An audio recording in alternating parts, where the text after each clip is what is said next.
Okay, welcome to this Lunch with Digital Humanities, our weekly series of introductions to all kinds of projects that relate to digital humanities and arts. And today we have a kind of an arts-based project that Regina is going to introduce. She's a PhD student at the School of Humanities, University of Iceland, and an expert working at the National Gallery. And the title of her talk is Variability, Iterability, Representation. So, welcome. Thank you. Thank you. I'm going to do this in English because we have English speakers in the audience and online, I hope. So, hi everyone.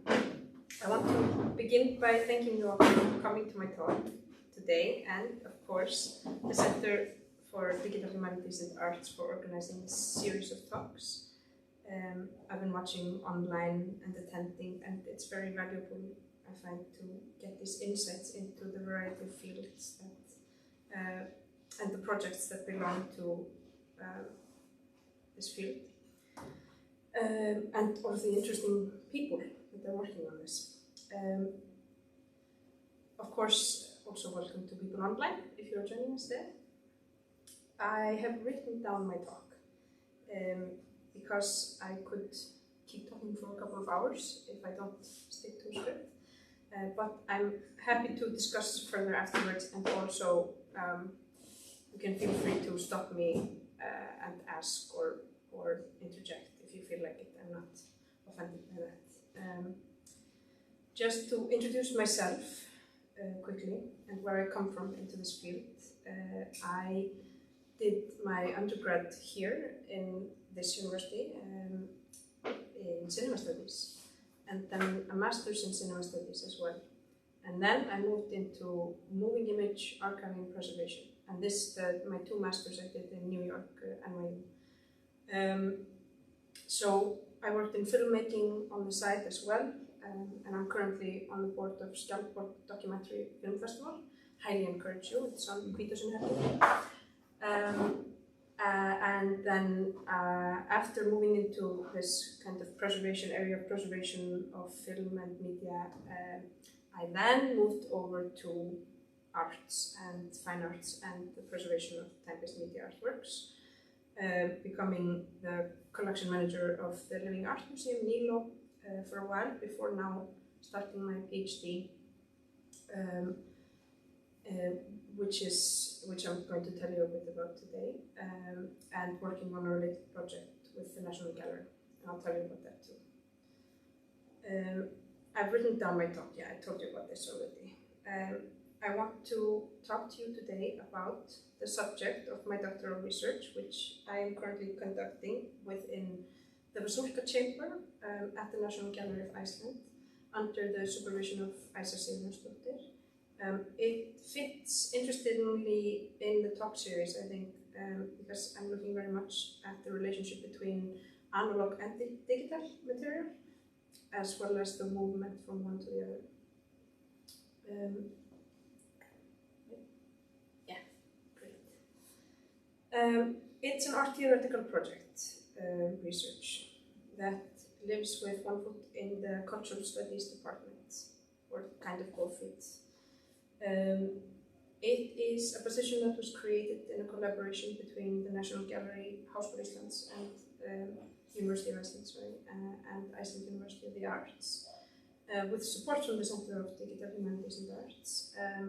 I have a counterpart who is doing a fine arts PhD, Berglindi Hlynsdóttir. We are using very different methodology and theory and practice, but we are overlapping with research and source material. Another student in Háskóli is also starting to look at some of the same sources for their work, which is Gunnveiga Skela, and I encourage you to keep an eye out for both of their work as well, but these are very different projects to what I'm doing. The Vasulka Chamber, Center for New Media, is a research center within the National Gallery focused on and dedicated to the study on collection and display of video, digital, audio, and multimedia art in Iceland. The center was founded in 2014 in a partnership with artist couple Steina and Rudi Vasulka. Coupled with founding the center was a generous donation of archival material, founding the Vasulka archive within the chamber. The archive provides an incomparable insight into the history of the couple's work, as well as the field of video art that they have been part of through the years. My research position is now also part of a larger EU-funded project with this title, Creative Understanding, Saving and Preserving of Time-Based Media Art, or CUSP for short. It's a 5-country initiative aimed at promoting and developing the preservation and documentation of artwork that is created in mediums that we refer to as time-based, and by which is meant any work that has time as an element in the same way that color or shape are elements for sculpture. Video works, audio works, computer-based art performance. This project is led by the National Gallery, CUSP, that is. And the other partners of it are Nasjonalmuseet in Norway, Vasulka Kitchen Brno in the Czech Republic, Lima, which is in the Netherlands, and Mystietsky Arsenal in Ukraine, with associate partners that include the University of Iceland and the Center for Digital Humanities and Arts, Iceland University of the Arts, and the Vasulka Foundation as well. This larger project, which my research feeds into, has several distinct aims and outcomes that I want to tell you about. The first aim is to provide an overview and analysis of past efforts in the field, documenting what has happened in order to provide blueprints, hopefully, for the future. This will be done through a collection of case studies of preservation initiatives, as well as an analysis of the Vasulka archive. The second aim is to peer into the future of what is coming through artist residencies, with artists as part of the conversation about the ways institutions collect, preserve, and document works that are created in technologically complex media. This will include 6 artist residencies for artists working in cutting-edge technology, 1 in each country, plus an extra 1 in Iceland, which would be slightly different as it will focus on the National Gallery's collection as inspiration and art research material.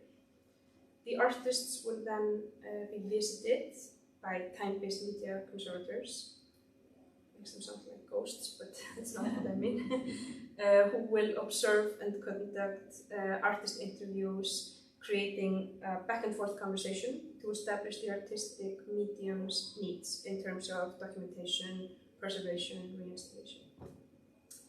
The third aim of the project, is a blueprint for emergency art rescue, making an effort to help preserve at-risk art in Ukraine through the creation of a mobile digitization unit and building a set of instructions for other at-risk nations and communities, whether it be risk from natural disasters or man-made ones. The fourth aim is to update standards for preservation and documentation. This will be done through analysis of the case studies and an overview of current standards. These aims that I mentioned have all been focused on bettering the institutional treatment and environment for the artwork. But at the same time, we will be considering the environmental impact of all of this. So everything that we are doing is generative. So another aim will be to create a concise method for institutions working with digital storage of art to measure the carbon footprint of their preservation in order to push greener solutions. This will then all feed into symposia, a massive open online course, and other knowledge sharing activities relevant for the professional communities. Where the research that I am talking about today fits in is mainly in the second part that I mentioned, the mapping of the archives and case studies in order to feed the updated standards though I am heavily involved in other elements of the project as well. Well, first.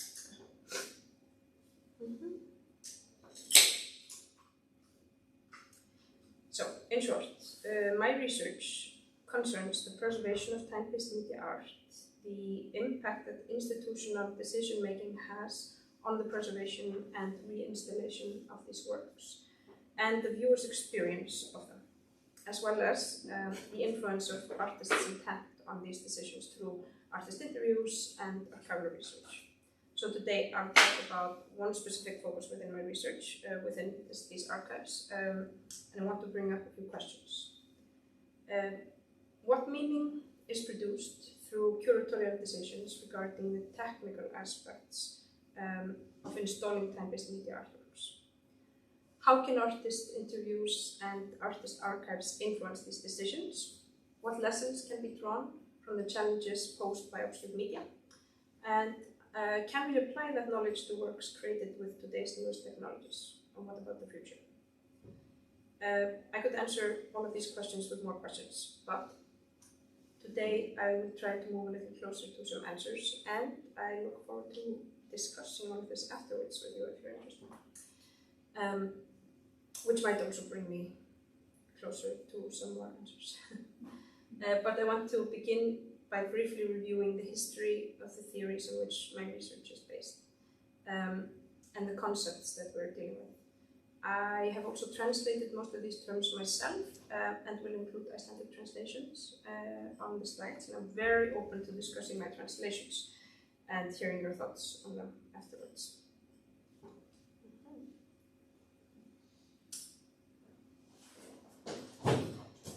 It has been clear for a long time that museums need to work hard to keep up with changing technology. With technological advances, artists continually find new mediums within which to create their works, which means museums must keep up in order to be able to collect contemporary art without a lack of technical expertise hindering the artwork preservation and exhibition.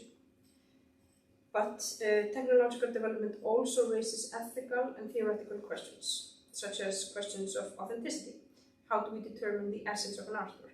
This conversation, of course, has older roots, going back to Walter Benjamin's 1935 discussion of mechanical reproduction of the aura of the artwork, and even further, how many pieces shape. When this conversation turned toward time-based media artworks around the turn of the century, 2000, it was sparked by the Guggenheim's Variable Media Initiative, which established the idea of the variability of this artwork. One of the questions raised by the nature of time-based media was this: when, for example, video works are digitized, say from an analog videotape, technically the same transformation is happening, an analog medium becomes ones and zeros. Does the difference exist? Is the aura lost in the same moment in time, destined to disappear as the media decay? If we continue with this example from before, because magnetic tape lasts for only 30 to 40 years, depending on the conditions. The answer that emerged early on in the conversation aligned with one of the core principles of conservation, resisting the effects of time, the inherent deterioration, which belongs to all mediums, but becomes more drastic with what has historically been called new media. But perhaps it conflicted with another core principle, that of preserving the specificity and authenticity of the medium in which an artwork is created. The conclusion conservators came to rather quickly after the start of this conversation was that no, artworks do not belong only to the lifespan of the medium, which we can then call their carriers. Time-based media artworks should be preserved and the pieces moved to different carriers, but, of course, still following principles of conservation in their own manner. This makes them variable by nature, and conservators have been grappling with the resulting questions since the early 2000s. One of the central questions concerns authenticity and essence. Alison Wayne and Ashley Sharing put it well in an article a couple of years ago. Authenticity can be seen to lie not in keeping things the same, but in understanding how and why things have changed.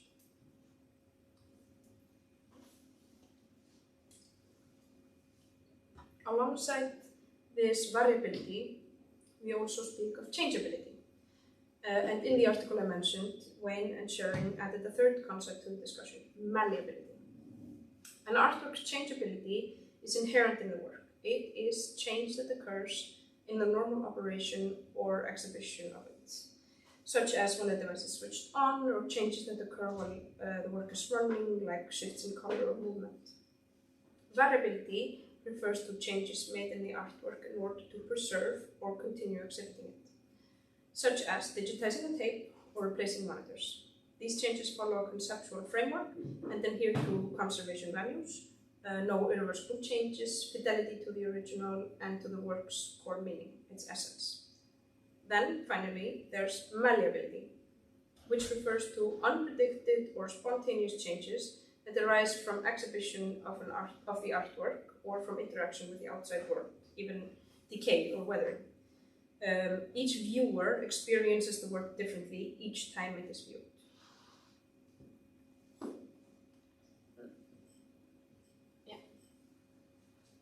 Malleability is a side of meaning making where curatorial practice can have a large effect.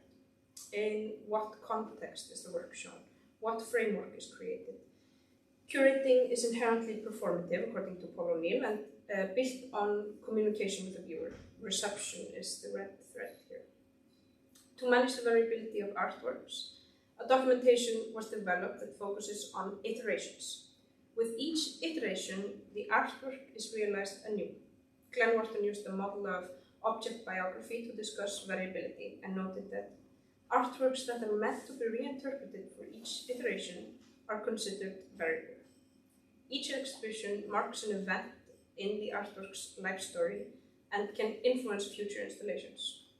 To contextualize iterations and avoid permanent irreversible changes to the nature of the work, most museums that preserve, document, or install time-based media artworks now record each iteration in detail, almost as if documenting a new separate artwork.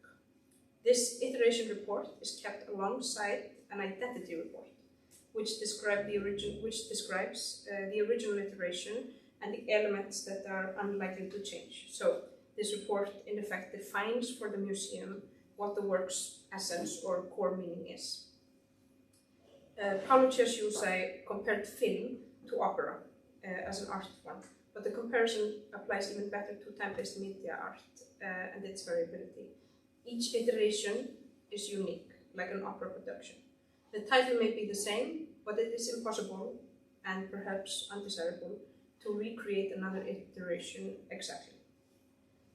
In the Choreographer's Handbook, Jonathan Burrows uses art exhibitions as an example of dramaturgical decisions found beyond the stage.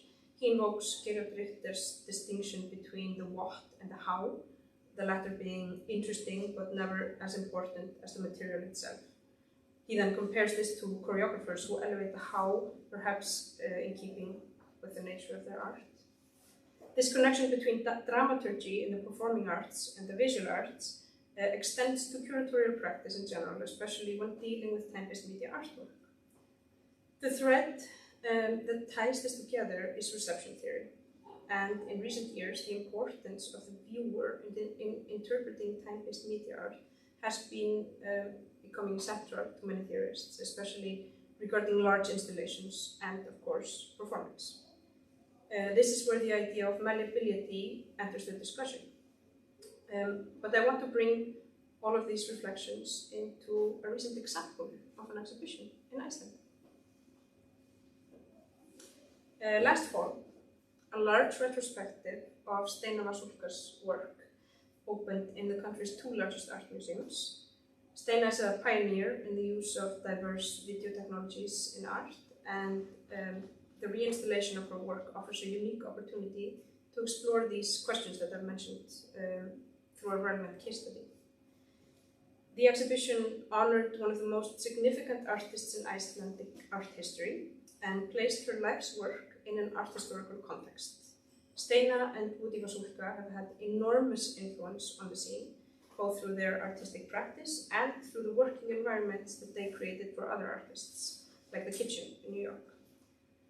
Steina's art is characterized by playful experimentation with technology, though grounded in systematic methods.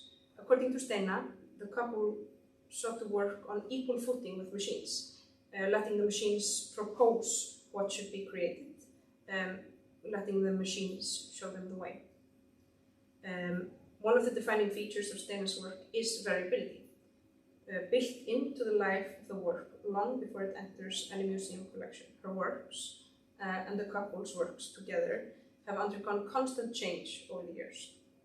The Vasulka archive reflects the exhibition history of Steina and Woody's works. Although there is not yet detailed documentation of every iteration of every work, part of my research is to review and map this history. The archive offers a unique insight into the couple's life, work, and environment, their choices of material, their organization, and their care for collecting reflect their priorities and their ideas about themselves and their surroundings. They look inward and mirror their environment at the same time, which is a familiar theme in Steina's work. Alongside the exhibition, symposia and panels were held about Steina, with a particular focus on the preservation and iterations of her work. One recurring topic was variability and curatorial decision-making, which versions of the works were shown and how were they installed this time. I want to discuss two of Steina's works from the exhibition. I will not make claims to the correctness of the iterations on view in the context of this exhibition. Rather, I want to examine the communication and contract that the curators made with the viewers through the exhibition environment. What variability and malleability are embedded in these works, and how that affected reception. The two works reflect somewhat different approaches. In one case, the curators chose to preserve the original version. In the other, they chose to show the work as it has been more often shown in the later years.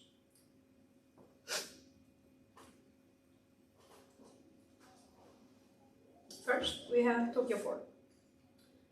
The work is originally analog on 4 laser discs and can be shown on anywhere from 4 to 12 CRT monitors. The original technical description states 12 stackable CRT monitors, though fewer may be used, down to a minimum of 4. In the exhibition this winter, however, it was projected, a version that has been shown several times before in collaboration with Steina. Thus, an analog work on 12 CRT monitors has become a digital work on 4 projectors. Steina has stated in conversations with curators that she primarily seeks certain effects and experiences for viewers, and adjusts her work to achieve them each time. She has also said that curators are free to surprise her with new and existing versions of her work. This is an inherent variability, here not reflecting any preservation efforts, but the changing interactions between audience and artwork. The way we experience a work that is shown on a CRT monitor today is not the same as it was experienced 30 years ago. The physical object adds a layer of meaning and interpretation. Of course, a lot of Steina's work is interrogating the very technology it is displayed on. So then the monitor becomes integral. But here the decision is that the essence resides somewhere else, not in this technological interrogation. This can be compared to the iteration of the work Matrix, which was created by the couple between 1970 and 72. In Matrix, they explored the relationship between sound and image. This work has undergone many changes over the years and has been shown with more or fewer monitors. They have described it as variable by nature. The only reason the work has a specific technical description is the requirement from museums that the works entering collections must be describable. In acquisition negotiations, however, it has been stated that the artists could alter the work for future installations as they saw fit. At the panel held around the exhibition opening of Playback, interesting discussions arose about variability, and Matrix became a focal point of one of these discussions. The work was shown in its original form in the exhibition, which you can see here on the right, 9 monitors. In the same room were other works on single CRT monitors from the same period, showing the couple's various experiments, and next to them a text explaining the work's art historical significance. Here, the curators chose to preserve the original installation as much as possible, so that the art historical context could be appreciated by viewers. In the panel discussion, opinions differed on whether works should be shown in this art historical context at all before the artist has passed away. Some theorists have gone even further, criticizing museums for their very emphasis on education at all, such as Clementine Delis, who argued that museums and curators rely too heavily on scientific, realist and didactic frameworks, and place too much emphasis on teaching visitors. But the agreement with the viewer that shaped this curatorial decision was ultimately pedagogical, and the exhibition's role was, in that sense, to communicate Steina's works within this art historical framework. The choice was not whether to project the piece, but how to convey its inherent meaning while maintaining this context. Whether to include more monitors, for example, and this decision made perhaps reflects the work's historical importance through its original iteration. Now, I want to move from historical reflections towards the future. One of the aims of my research and the larger CUSP project is to assess what the obstacles and challenges of the past can teach us about preserving artworks of the future. This comes back to the relationship between technology and the viewer. That is where the malleability and its relationship with the viewer experience resides. But of course, the question remains whether the essence follows along. One of the issues that comes with new technology is the difficulty of distinguishing between the original and the copy, or the artificial version. It is almost as if deviating from the foundational principles of conservation, letting go of original medium-specific technical characteristics, could lead to a situation where, if the viewer cannot see the difference, then the difference does not exist. As long as I keep one file of high-fidelity interlaced digital version of an analog tape, I could just as well use technology to increase the resolution beyond what originally existed, as long as the difference is not perceptible to the viewer, or can. Defining these boundaries is important, especially when originality and authenticity are at risk in the broader society. But I have not yet defined these boundaries for myself. Perhaps we can continue and discuss this between us. I don't know if comments are available online, but you can email me, because I have my email there, if you want to talk about it. Okay, thank you.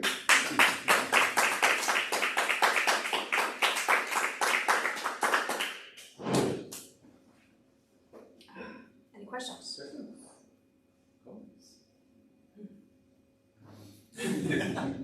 Thank you. Do you know how you work? This is a weird question, but I was just thinking when you were talking about this iteration idea, and that sort of has embedded in itself the idea that it will, be iterated and maybe change, or be even degraded. I was thinking definitely. That doesn't be conceptual, but Absolutely. I mean that has often been, but that also goes beyond. I mean, there's artworks that that have this inherent as an essence Yeah. to the artwork. And I mean, just the other day there was a really nice short exhibition in Open Gallery. Did you hear about this? Where they made video. There was a bunch of artists that made video works that they were then destroyed at the end of the evening. All of the original material thrown away. I mean, that's one. But yeah, I mean, many times this is inherent in the creation of the artwork, or the artist's kind of discussion of, definitely. I think there's I like the way you're framing the problematics of this. This is a huge field of problematics in general, so which is nice. And the way you take the iteration approach, I think that's really important. And of course, you have these layers. I mean, with working with a living artist, as you say, then the artist has agency in creating a new iteration or creating a new work from the same source material, whichever. I mean, these things often mix. I mean, and it also applies to other mediums as well that are not, time-based, or this is like I think it was Marcus who brought it up in its discussion at the National Gallery, that sometimes artists will come before the exhibition opening and fix their paintings with like a little brush, which is if it's in the museum collection, like how do you have this conversation as well? It's the same conversation, but not as drastic, yes. That's Bonnard going into the Louvre to fix his paintings afterwards. Exactly. With sneaking in. So. Yeah, exactly. I mean, that's one of the things which is interesting. But then you have, of course, I don't know in Iceland, but yes, we have in Iceland in some cases, we have the hairs creating a foundation, which is creating artwork, which are new iteration of artworks, or artworks that the author never sort of published himself or exhibited, and we don't even know if there was some artists that have recently been deceased. So. Yeah, absolutely. And I mean, of course, the question is much more easily answerable when the artist is alive. And just to note, like there was a discussion with Steina after the opening about her feelings about the different artworks from the collections of the museums and how they were displayed, and she was very happy about Matrix and if I remember correctly, most of the things, all of the things that were displayed, but at least Matrix, I remember she was happy about this version being shown in this exhibition. And then of course we have the future problem is that a lot of video artwork that has been sold to galleries and museums in the last 20 years have been sold without specific instructions. Yeah, exactly. So which makes it so you always have to contact the artist, and create a new version or whatever. But while the artist is living, then you can sort of discuss that with him. So, I mean, you can throw an artwork that was made for a 576 screening, and you can throw it into an AI with the authority of the artist and create a 4K version of it. But still, I mean, that's an iteration that you need to. I mean, that's like a question of properly documenting the fact that this iteration is not an iteration and this is a change. Yeah. Of course, everybody would know that knew the technology, that work that had been shown in an experimental studio space in 2005 wouldn't be 4K at all. Well, most people would, but then with new generations, time mixes together, and whether something was this way or that way, shown on video or film or 4K digital, at what point becomes I like mixed. the way degraded work is shown, with the decorations cracking on top and the bottom, which would never have been shown in the original screening because these cut off the cracking at the top and the bottom. But now it's almost like a proof of authenticity. So that also becomes a curatorial decision. It's the same as if you're screening something, with scratch. If you have an artwork on film and you screen something that has scratched film, is it do you want to show it because then you are giving the artwork. You're not showing the artwork as it was originally intended, but you are showing the artwork with its history of exhibitions included in it. Definitely. Or of course, some work was intended to be done that way, which was like exactly. Flux's work, which was just a leader, which was supposed to be scratched. Yeah, exactly. So I think it's. I think it's a really. But I like the way you're dealing with it, and I think it's really important to sort of define all of these parameters, and especially in terms of iterations. I mean, not just with time-based art, as you say. I mean, any time a work is exhibited again in a different context, it is a new iteration. Yeah, exactly. And I mean, all of art history before 1500 is displayed in a totally different situation from what it was created anyway. So exactly. like you would And you know what you put next to it, even what other artists are you putting next to it, or So what do you do with a church artwork made for a specific small church in Iceland, but it's in the National Gallery? Yeah, exactly. So, but I think it's so you're working with defining these sort of philosophical questions and trying to make. Yeah, that's one of the things that I'm doing. I mean, right now I've moved into a lot of these different areas of this larger EU project, and we are currently defining a little bit like what my role will be in terms of the research, because we are like, included in this project will be published articles. So this moves my thesis and my research a little bit according to the focus of these like 5 institutions. Okay. So we would say. So you have the question of authenticity, you have the question of iterations, you probably have the question of display. Yeah, and it's this. And then you like have the main case studies to work with those. Yeah, and it's like my main question is like, what is the effect of the artist intent through, either we can discuss this with a living artist and do artist interviews, or they have been done, or we can look into the archives of what has been documented before, or what they have documented themselves, and then also the difference between the artist now and the artist then. If there's a difference in the way that the artist wants to present their artwork, in the 90s or today, this also, there's a curatorial decision inherent in choosing which version of the artist, themselves now, or and then this becomes a whole question of like identity and how we change. I think at the present, of course, while Steina is living, she's a huge resource because she has both her own work, but she's also the heir to Woody's personal work as well. So you have these sort of two, where she is a decision maker at the same time. Yeah, exactly. I mean, dealing with time-based media here, you're focusing on electronic and digital media.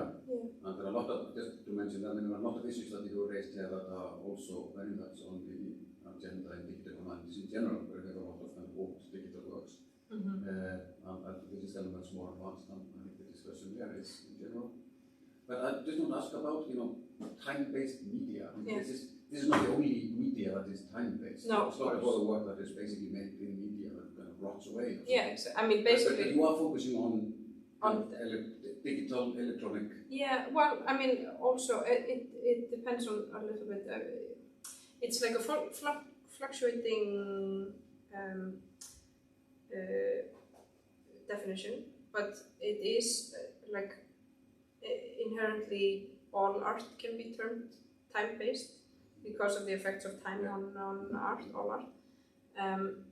But this is, it has this element of, you start it and it happens and then it's over, or, and it also has this element of, being turned on. You need to activate it in order to view it at all. You cannot, we don't term it activating a painting if you look at it in the, draw it out in the storage unit. But in order to view time-based media artworks in the way that we describe them, we activate them. But then also, I mean, performance is also under this hat of time-based media artworks, but they are also, I mean, this is very time-based, but at the same time, I'm not stretching this particular project to include performance in the same way, because this brings in so many so many other questions that, and different questions, and of course, you know, the preservation of performance and whether it is, you know, how institutions deal with this as an idea of something that they can collect is a whole different other area as well. But yeah, so I mean,